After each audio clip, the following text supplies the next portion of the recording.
नमस्कार, आदाब, सत श्री अकाल। आज मैं आपको सुनाने जा रहा हूँ मुंशी प्रेमचंद जी लिखित कहानी कैदी।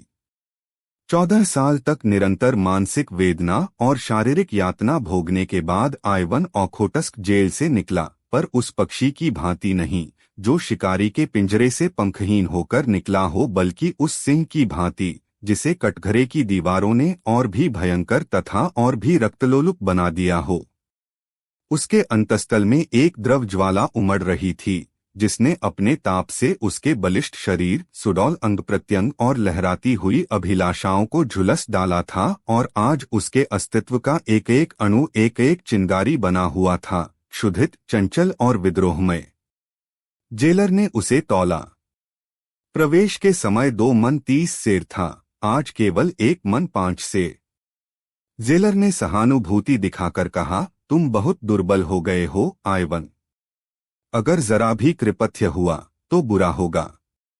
आइवन ने अपने हड्डियों के ढांचे को विजय भाव से देखा और अपने अंदर एक अग्निमय प्रवाह का अनुभव करता हुआ बोला, कौन कहता है कि मैं दुर्बल हो गया हूँ? तुम खुद देख रहे होगे। दिल का आग जब तक नहीं बुझेगी आइवन नहीं मरेगा। जेलर 100 वर्ष तक नहीं, विश्वास रखिए। आइवन इसी प्रकार की बहकी भकी बातें किया करता था, इसलिए जेलर ने ज्यादा परवाह न की। सब उसे अर्धविक्षिप्त समझते थे। कुछ लिखाप भी हो जाने के बाद उसके कपड़े और पुस्तकें मंगवाई गई, पर वे सारे सूट अब उसे उतारे हुए से लगते थे। कोटों को जेबों में कई नोट निकले, कई नकद रुपए। उसने सब कुछ वहीं जेल के वार्डन और निम्न कर्मचारियों को दे दिया, मानो उसे कोई राज्य मिल गया हो। जेलर ने कहा, यह नहीं हो सकता आइवन। तुम सरकारी आदमियों को रिश्वत नहीं दे सकते। आइवन साधुभाव हंसा, यह रिश्वत नहीं है जेलर। इन्हें रिश्वत देकर अब मुझे क्या लेना देना है? अब ये अप्रसन्न होकर मेरा क्या बिगाड़ लेंगे और प्रसन्न होकर मुझे क्या देंगे? यह उन कृपाओं का धन्यवाद है जिनके बिना 14 साल तो क्या, मेरा यहाँ 14 घंटे रहना असह्य हो जाता। जब वह जेल के फाटक से निकला तो जेलर और सारे अन्य कर्मचारी उसके पीछे उसे मोटर तक पहुंचाने चले। 15 साल पहले आइवन मास्को के संपन्न और संभ्रांत कुल का दीपक था। उसने विद्यालय में ऊंची शिक्षा पाई थी, खेल में अभ्यस्त था, निर्भीक था, उदार और सहृदय था। दिल आईने की भांति निर्मल, शील का पुतला, दरबलों की रक्षा के लिए जान पर खेलने वाला, जिसकी हिम्मत संकट के सामने नंगी तलवार हो जाती थी। उसके साथ हेलेन नाम की एक युवती पढ़ती थी, जिस पर विद्यालय के सारे युवक जान देते थे। वह जितनी ही रूपवती थी उतनी ही तेज थी, बड़ी कल्पनाशील, पर मनोभावों को ताले में बंद रखने वाली। आइवन में क्या देखकर वह उसकी ओर आकर्षित हो गई, यह कहना कठिन है। दोनों में लेशमात्र भी सामंजस्य न था। आइवन सैर और शराब का प्रेमी था, हेलेन कविता एवं संगीत और नृत्य पर जान देती थी। आइवन की निगाह में रुपए इसलिए थे कि दोनों हाथों से उड़ाए जाएं, हेलेन अत्यंत कृपण। आइवन को लेक्चर हॉल कारागार सा लगता था, हेलेन इस सागर की मछली थी। पर कदाचित वह विभिन्नता ही उनमें स्वाभाविक आकर्षण बन गई, जिसने अंत में विकल प्रेम का रूप लिया। आइवन ने उससे विवाह का प्रस्ताव किया और उसने स्वीकार कर लिया, और दोनों किसी शुभ मुहूर्त में पाणिग्रहण करके सौहागरात बिताने के लिए किसी पहाड़ी में जाने के मंसूबे बना रहे थे कि सहसा राजनैतिक संग्राम ने उन्हें अपनी ओर खींच लिया। हेलेन पहले से ही राष्ट्रवादियों की ओर की हुई थी। आइवन भी उसी रंग में रंग उठा। खानदान का रईस था, उसके लिए प्रजापक्ष लेना एक महान तपस्या थी, इसलिए जब कभी वह इस संग्राम में हताश हो जाता तो हेलेन उसकी हिम्मत बंधाती और आइवन उसके साहस और अनुराग से प्रभावित होकर अपनी दुर्बलता पर लज्जित हो जाता। इन्हीं दिनों उक्रायन प्रांत की सूबेदारी पर रोमनाफ नाम का एक गवर्नर नियुक्त होकर आया, बड़ा ही कट्टर, राष्ट्रवादियों का जानी दुश्मन, दिन में 2-4 विद्रोहियों को जेल भेज लेता, उसे चैन न आता। आते ही आते उसने कई संपादकों पर राजद्रोह का अभियोग चलाकर उन्हें साइबेरिया भेजवा दिया। कृषकों की सभाएं तोड़ दी, नगर की म्यूनिसिपैलिटी तोड़ दी और जब जनता ने रोष प्रकट करने के लिए जलसे किए तो पुलिस से भीड़ पर गोलियां चलवाईं, जिसमें कई बेगुनाहों की जानें गईं। मार्शल लॉ जारी कर दिया। सारे नगर में हाहाकार मच गया। लोग मारे डर के डरों से न निकलते थे, क्योंकि पुलिस हर एक की तलाशी लेती थी और उसे पीटती थी। हेलेन ने कठोर मुद्रा से कहा, यह अंधेर तो अब नहीं देखा जाता, आइवन। इसका कुछ उपाय होना चाहिए। आइवन ने प्रश्न की आंखों से देखा, उपाय? हम क्या उपाय कर सकते हैं? हेलेन ने उसकी जड़ता पर खिन्न होकर कहा, तुम कहते हो हम क्या कर सकते हैं, मैं कहती हूँ हम सब कुछ कर सकते हैं। मैं इन्हीं हाथों से उनका अंत कर दूंगी। आइवन ने विस्मय से उसकी ओर देखा, तुम समझती हो उसे कत्ल करना आसान है? वह कभी खुली गाड़ी में नहीं निकलता।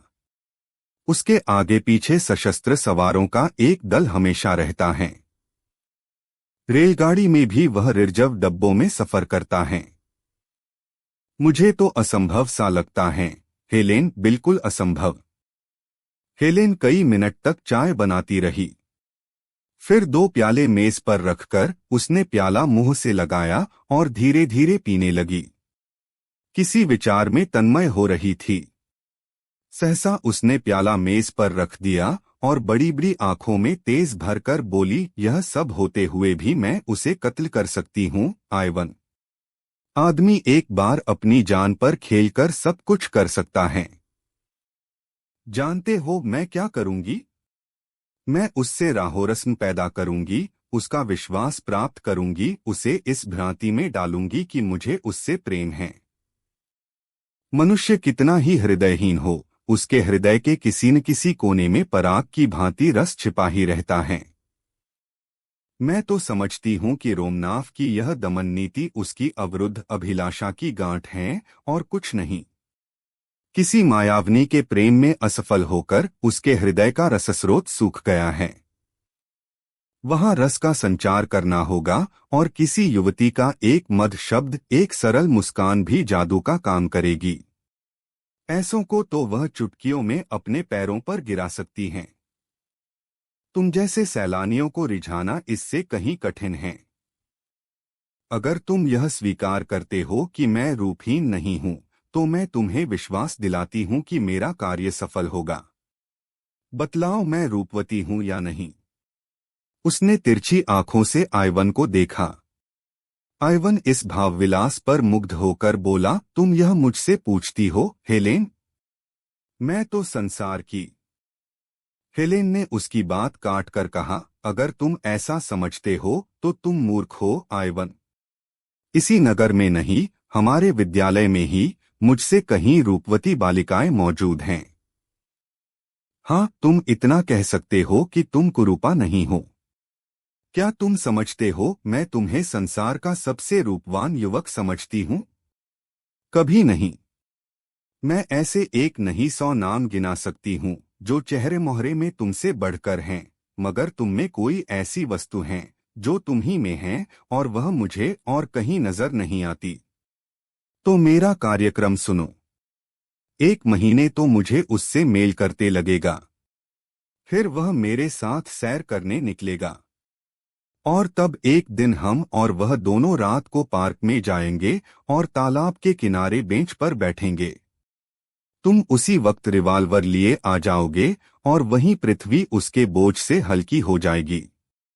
जैसा हम पहले कह चुके हैं, आइवन एक रईस का लड़का था और क्रांतिमय राजनीति से उसका हार्दिक प्रेम न था।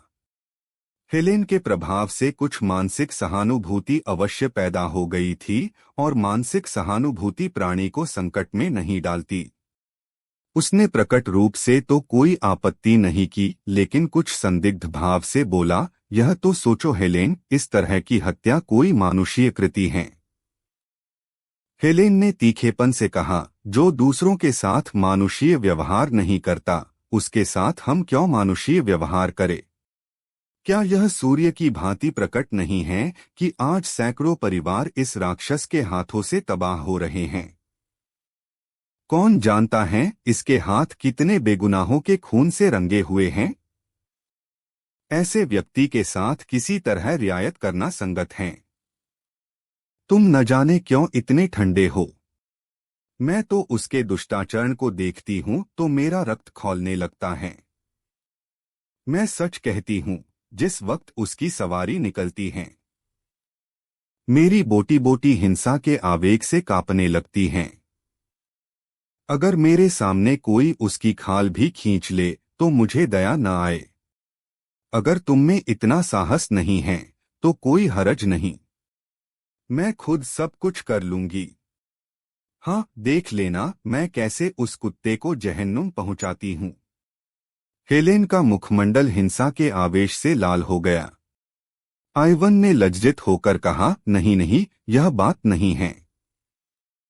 हेलेन, मेरा यह आशय न था कि मैं इस काम में तुम्हें सहयोग न दूंगा। मुझे आज मालूम हुआ कि तुम्हारी आत्मा देश की दुर्दशा से कितनी विकल है, लेकिन मैं फिर यही कहूंगा कि यह काम इतना आसान नहीं है और हमें बड़ी सावधानी से काम लेना पड़ेगा। हेलेन ने उसके कंधे पर हाथ रखकर कहा, तुम इसकी कुछ चिंता न करो आइवन। संसार में मेरे लिए जो वस्तु सबसे प्यारी है, उसे दांव पर रखते हुए क्या मैं सावधानी से काम न लूंगी? लेकिन तुमसे एक याचना करती हूँ। अगर इस बीच में कोई ऐसा काम करूं जो तुम्हें बुरा मालूम हो तो तुम मुझे क्षमा करोगे न? आइवन ने विस्मय भरी आंखों से हेलेन के मुख की ओर देखा। उसका आशय समझ में न आया। हेलेन डरी, आइवन कोई नई आपत्ति तो नहीं खड़ी करना चाहता। आश्वासन के लिए अपने मुख को उसके आतुर अक्षरों के समीप ले जाकर बोली, प्रेम का अभिनय करने मुझे वह सब कुछ करना पड़ेगा जिस पर एकमात्र तुम्हारा ही अधिकार है। मैं डरती हूँ कहीं तुम मुझ पर संदेह न करने लगो। आइवन ने उसे करपाश में लेकर कहा, यह असंभव है हेलेन, विश्वास प्रेम की पहली सीढ़ी है। अंतिम शब्द करते खते उसकी आंखें झुक गई। इन शब्दों में उदारता का जो आदर्श था वह उस पर पूरा उतरेगा या नहीं, वह यही सोचने लगी। इसके 3 दिन पीछे नाटक का सूत्रपात हुआ।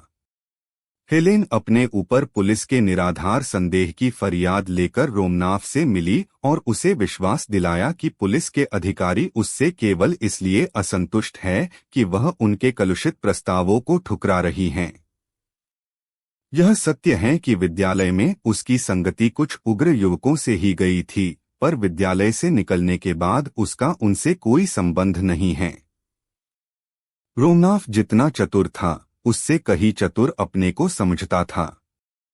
अपने 10 साल के अधिकारी जीवन में उसे किसी रमणी से साबिका न पड़ा था जिसने उसके ऊपर इतना विश्वास करके अपने को उसकी दया पर छोड़ दिया हो। किसी धनलोलुप की भांति सहसा यह धनराशि देखकर उसकी आंखों पर पर्दा पड़ गया। अपनी समझ में तो वह हेलेन से उग्र युवकों के विषय में ऐसी बहुत सी बातों का पता लगाकर फूला न समाया जो खुफिया पुलिस वालों को बहुत सिर मारने पर भी ज्ञात न हो सकी थी, पर इन बातों में मिथ्या का कितना मिश्रण है वह न भांप सका। इस आध घंटे में एक युवती ने एक अनुभवी अफसर को अपने रूप की मदिरा से उन्मत्त कर दिया था। जब हेलेन चलने लगी तो रोमनाफ ने कुर्सी से खड़े होकर कहा, मुझे आशा है यह हमारी आखिरी मुलाकात न होगी। हेलेन ने हाथ बढ़ाकर कहा, हुजूर ने जिस सौजन्य से मेरी विपत्तिकथा सुनी है उसके लिए मैं आपको धन्यवाद देती हूँ। कल आप तीसरे पहर यहीं चाय पिएं। रब्त जब्त बढ़ने लगा। हेलेन आकर रोज की बातें आइवन से कह सुनाती। रोमनाफ वास्तव में जितना बदनाम था उतना बुरा नहीं। नहीं, वह बड़ा रसिक, संगीत और कला का प्रेमी और शील तथा विनय की मूर्ति हैं। इन थोड़े ही दिनों में हेलेन से उसकी घनिष्ठता हो गई है और किसी अज्ञात रीति से नगर में पुलिस का अत्याचार कम होने लगा है। अंत में निश्चित तिथि आई। आइवन और हेलेन दिन भर बैठे बैठे इसी प्रश्न पर विचार करते रहे। आइवन का मन आज बहुत चंचल हो रहा था।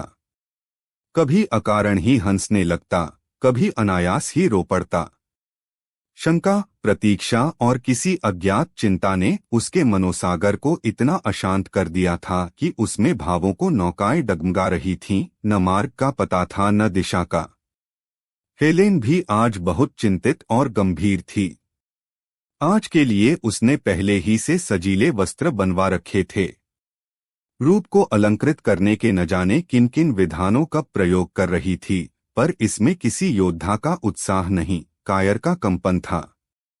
सहसा आइवन ने आंखों में आंसू भरकर कहा, तुम आज इतनी मायाविनी हो गई हो हेलेन कि मुझे न जाने क्यों तुमसे भय हो रहा है। हेलेन मुस्काई। उस मुस्कान में करुणा भरी हुई थी। मनुष्य को कभी कभी कितने ही अप्रिय कर्तव्यों का पालन करना पड़ता है। आइवन, आज मैं सुधा से विष का काम लेने जा रही हूँ। अलंकार का ऐसा दुरुपयोग तुमने कहीं और देखा है? आइवन उड़े हुए मन से बोला, इसी को राष्ट्र जीवन कहते हैं।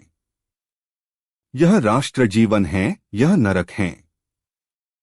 मगर संसार में अभी कुछ दिन और इसकी जरूरत रहेगी। यह अवस्था जितनी जल्द बदल जाए उतना ही अच्छा। पांसा पलट चुका था। आइवन ने गर्म होकर कहा, अत्याचारियों को संसार में फलने फूलने दिया जाए, जिसमें एक दिन इनके कांटों के मारे पृथ्वी पर कहीं पांव रखने की जगह न रहे। हेलेन ने जवाब न दिया, पर उसके मन में जो अवसाद उत्पन्न हो गया था वह उसके मुख पर झलक रहा था। राष्ट्र उसकी दृष्टि में सर्वोपरि था। उसके सामने व्यक्ति का कोई मूल्य न था। अगर इस समय उसका मन किसी कारण से दुर्बल भी हो रहा था तो उसे खोल देने का उसमें साहस न था। दोनों गले मिलकर विदा हुए। कौन जाने यह अंतिम दर्शन हो। दोनों के दिल भारी थे और आंखें सजल। आइवन ने उत्साह के साथ कहा, मैं ठीक समय पर आऊंगा। हेलेन ने कोई जवाब न दिया। आइवन ने फिर सानुरोध कहा, खुदा से मेरे लिए दुआ करना हेलेन। हेलेन ने जैसे रोते हुए कहा, मुझे खुदा पर भरोसा नहीं है। मुझे तो है। कब से?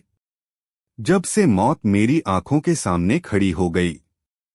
वह वेग के साथ चला गया। संध्या हो गई और 2 घंटे के बाद ही उस कठिन परीक्षा का समय आ जाएगा जिससे उसके प्राण कांप रहे थे। वह कहीं एकांत में बैठकर सोचना चाहता था। आज उसे ज्ञात हो रहा था कि वह स्वाधीन नहीं है। बड़ी मोटी जंजीर उसके एक एक अंग को जकड़े हुए थी।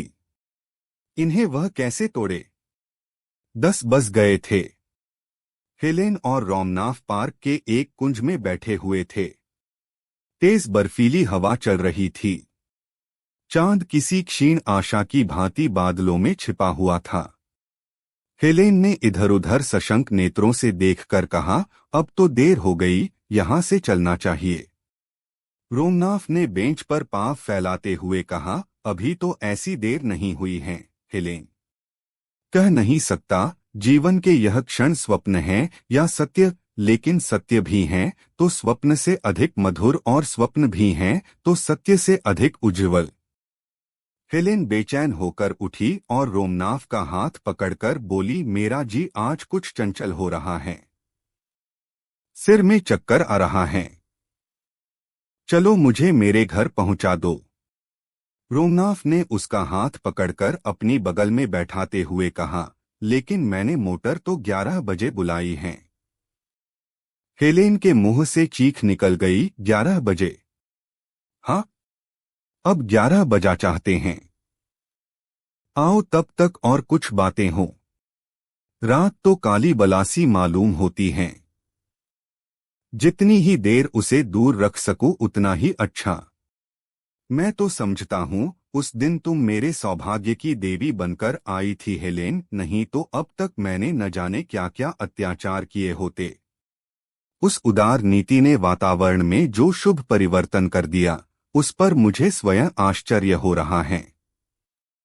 महीनों के दमन में जो कुछ न कर पाया था वह दिनों के आश्वासन ने पूरा कर दिखाया। और इसके लिए मैं तुम्हारा ऋणी हूं हेलेन, केवल तुम्हारा। पर खेद यही है कि हमारी सरकार दवा करना नहीं जानती, केवल मारना जानती है। जार के मंत्रियों में अभी से मेरे विषय में संदेह होने लगा है और मुझे यहां से हटाने का प्रस्ताव हो रहा है। सहसा टार्च का चकाचौंध पैदा करने वाला प्रकाश बिजली की भांति उठा और रिवाल्वर छूटने की आवाज आई।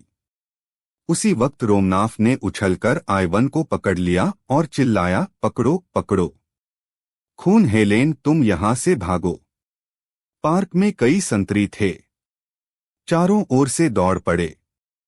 आइवन घिर गया। एक क्षण में न जाने कहां से टाउन पुलिस, सशस्त्र पुलिस, गुप्त पुलिस और सवार पुलिस के जत्थे के जत्थे आ पहुंचे। आइवन गिरफ्तार हो गया। रोमनाफ ने हेलेन से हाथ मिलाकर संदेह के स्वर में कहा, यह आइवन तो वही युवक है तो तुम्हारे विद्यालय में था। हेलेन ने क्षुब्ध होकर कहा, हाँ है, लेकिन मुझे इसका जरा भी अनुमान न था कि वह क्रांतिकारी हो गया है। गोली मेरे सिर पर से सनसन करती हुई निकल गई। या ईश्वर, मैंने दूसरा फायर करने का अवसर ही न दिया। मुझे इस युवक की दशा पर दुख हो रहा है। हेलेन, ये अभागे समझते हैं कि इन हत्याओं से वे देश का उद्धार कर लेंगे। अगर मैं मर ही जाता तो क्या मेरी जगह कोई मुझसे भी ज्यादा कठोर मनुष्य न आ जाता।